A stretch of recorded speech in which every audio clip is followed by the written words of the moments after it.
बच्चों आज हम देखेंगे अगला चैप्टर, क्लास 10 का अगला चैप्टर है, अगला टॉपिक है बहुपद। और बहुपद में हम देखेंगे कि बहुपद आखिर है क्या, बहुपद का डिफिनेशन क्या है, बहुपद कितने प्रकार का होता है। तो चलिए हम देखते हैं बहुपद। बहुपद को हम अंग्रेजी में बोलते हैं पोलिनोमियल्स। पोलिनोमियल्स बहुपद करने पर से ये बात पता चल रही है कि ऐसा बीजीय व्यंजक जिसमें एक या एक से अधिक पद हो, कम से कम एक या एक से ज्यादा पद होते हैं जिस बीजीय व्यंजक में, उसको हम बहुपद बोलते हैं। अब बहुपद का डिफिनेशन ये हो सकता है कि मान लीजिए px कोई बीजीय व्यंजक है और उसका रूप क्या है a0 plus a1x plus a2x²।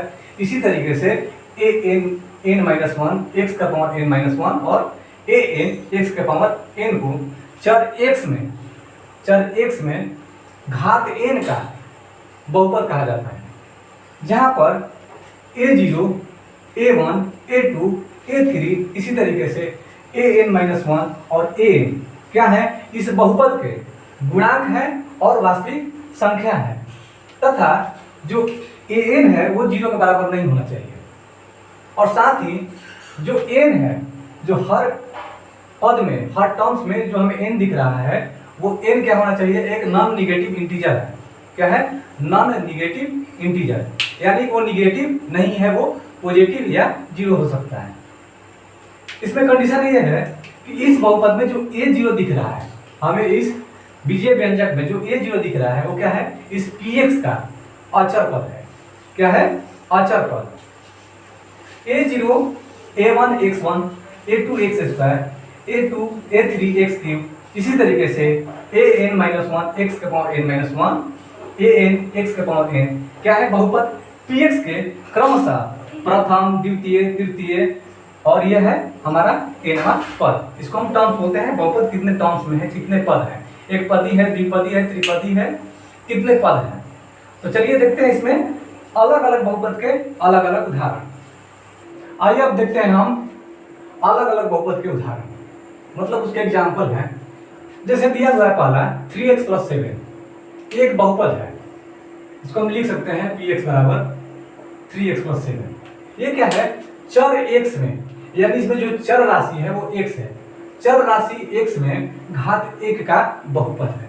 यानी अगर कोई हमसे पूछे कि ये किस प्रकार का बहुपद है, तो हम बोलेंगे कि सर ये चर x में घात 1 का बहुपद है। अब घात 1 का मतलब, यहाँ हम देख रहे हैं कि जो चर राशि है उसका जो एक्सपोनेंट है, उसकी डिग्री जो है वो क्या है, 1 है, इसलिए हम इसको घात 1 का बहुपद बोलेंगे, वो भी चर x में। x के बदले अगर वहाँ y हो, z हो या कोई भी चर राशि हो, उसको हम उसी के नाम से बुलाएंगे। अगर x के बदले y हो तो हम बोलेंगे चर y में घात 1 का, घात 2 का, घात 3 का बहुपद है। अगर y के बदले z हो तो हम बोलेंगे कि ये जो बहुपद है वो चर z में घात 1 का, 2 का या 3 का बहुपद है। जैसे अगला है हमारा 2x² + 3x + 4, ये भी एक बहुपद है। ये किस प्रकार का बहुपद है, तो चर x में, क्योंकि इसमें जो चर राशि है वो x है और इसका घात जो है, यानी जो चर राशि का मैक्सिमम डिग्री है वो कितना है, 2 है, इसको बोलेंगे चर x में घात 2 का बहुपद है।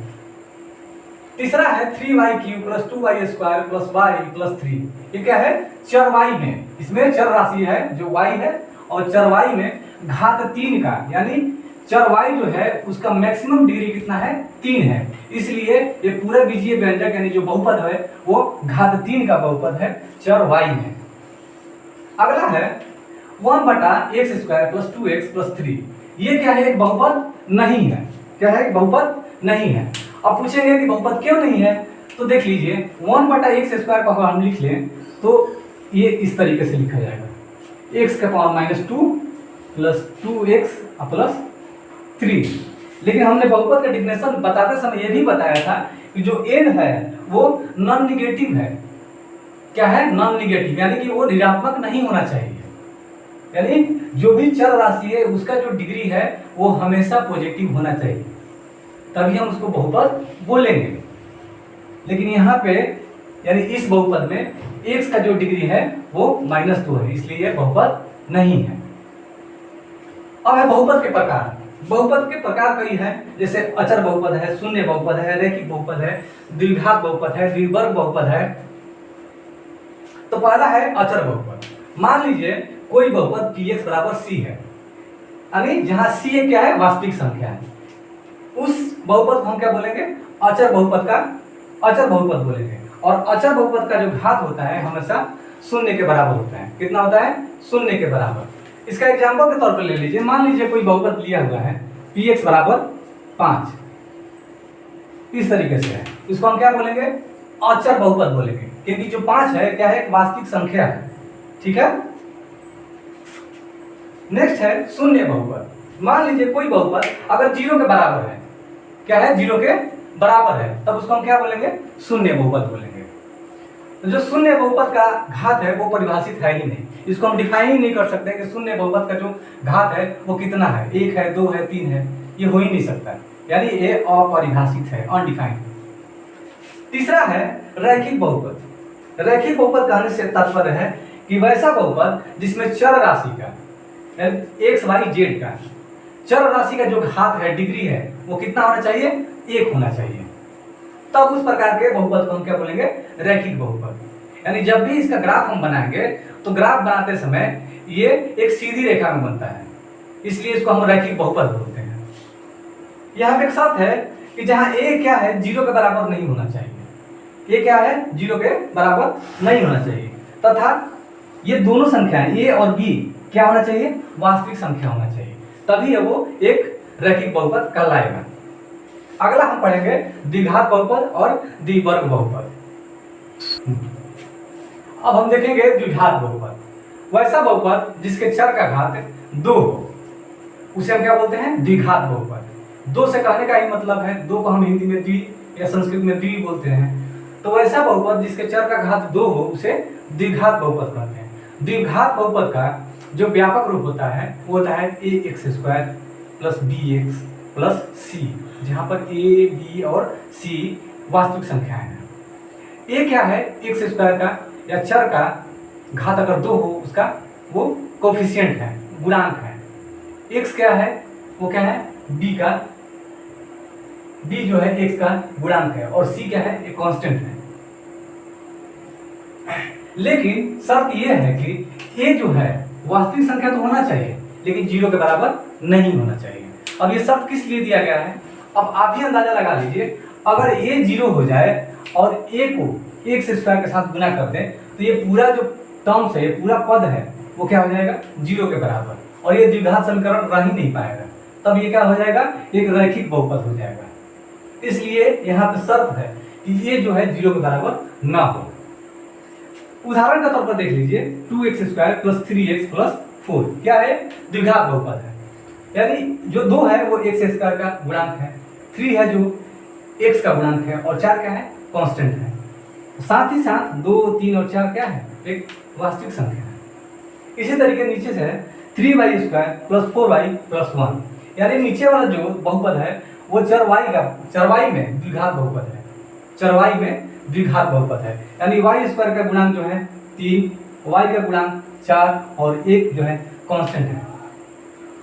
अगला है हमारा, अब हम देखेंगे त्रिघात बहुपद।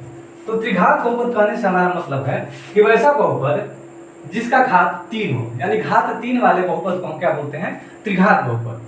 और त्रिघात बहुपद का जो व्यापक रूप होता है वो होता है ax³ plus bx² plus cx plus d, या उसको हम ऐसे बोल सकते हैं कि ay³ by² cy plus d। यहाँ पर चर हम कुछ भी रख सकते हैं, x y z कुछ भी रख सकते हैं, लेकिन जो हमारा व्यापक रूप होगा वो घात 3 से घटते क्रम में 3, 2, 1 और कांस्टेंट इस तरीके से होगा। तब इस बहुपद को या इस तरीके के बहुपद को जिसका रूप इस तरीके से हो या इस रूप में हो, उसको हम क्या बोलेंगे, त्रिघात बहुपद। यहाँ पर भी कंडीशन ये है कि a b c d क्या है, रियल नंबर होने चाहिए, वास्तविक संख्या होना चाहिए, लेकिन जो a है वो 0 के बराबर कभी नहीं होना चाहिए, कभी भी 0 के बराबर नहीं होना चाहिए। वैसे ही जैसे द्विघात समीकरण में हमने बताया था, अगर a को y³ से गुणा करते हैं ये पूरा टर्म्स क्या हो जाएगा, 0 के बराबर हो जाएगा, और जैसे ये 0 के बराबर होगा ये त्रिघात बहुपद ना होगा, द्विघात बहुपद का रूप ले लेगा। इसलिए यहाँ पर a 0 के बराबर नहीं होना चाहिए। जैसे मैं दिया है यहाँ पर उदाहरण के तौर पर 3y³ plus 4y² plus 2y plus 3 क्या है, त्रिघात बहुपद है। और जब भी हम बहुपद को लिखते हैं तब हम चर के घात को यानी चर की डिग्री को या तो बढ़ते क्रम में लिखते हैं या घटते क्रम में लिखते हैं। इससे हमें कैलकुलेशन करने में और उसको सजाने में आसानी होती है। अब अगला है द्विवर्ग बहुपद। द्विवर्ग बहुपद, द्विवर्ग बहुपद का मतलब है कि वैसा बहुपद जिसके चर का घात कितना हो, 4, चर का घात 4 हो, तब वो उस प्रकार के बहुपद को हम क्या बोलेंगे, द्विवर्ग बहुपद बोलेंगे या चार घाती बहुपद बोलेंगे। इसको हम दो नामों से जानते हैं, द्विवर्ग बहुपद या चार घात का बहुपद। तो कोई आपसे अगर पूछे कि द्विवर्ग बहुपद या चार घाती बहुपद क्या है, दोनों एक ही चीज है, और उस समय आपको बोलना है वैसा बहुपद जिसके चर का घात, चर का महत्तम घात अगर 4 हो, तब उसे हम द्विवर्ग बहुपद या चार घाती बहुपद कहते हैं। इसका जो व्यापक रूप होता है, यानी द्विवर्ग बहुपद या चरघाती बहुपद का जो व्यापक रूप होता है, विस्तृत रूप होता है, वो होता है ax⁴ bx³ cx² dx + e, जहां पर a b c d एवं e क्या है, वास्तविक संख्या, रियल नंबर है। लेकिन शर्त यह है कि यहाँ पर a जो है हमेशा की तरह 0 के बराबर नहीं होगा। अगर 0 के